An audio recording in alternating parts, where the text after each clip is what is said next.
He placed a coin in the center of the tracks, glanced at the oncoming train, and behind him, 4 burly men lay face down on the rails with their hands tied behind their backs. The train blew its horn as it bore down on them, with no time to brake, crushing their necks instantly. Charlie had no personal grudge against them, and the Detroit Kingpin's purpose wasn't to start a war. It was purely to get the attention of Kingston's top players.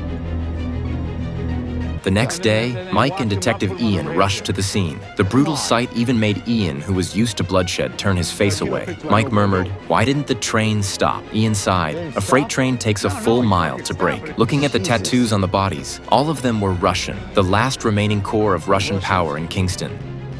If anyone were to pull the trigger, Robert would be the prime suspect. But Mike knew in his gut that this wasn't Robert's style. He would never be that twisted. Mike went to find Robert and asked if he knew anything about it. Robert was just as clueless, but he was secretly pleased that all the Russians were gone. It saved him a lot of trouble.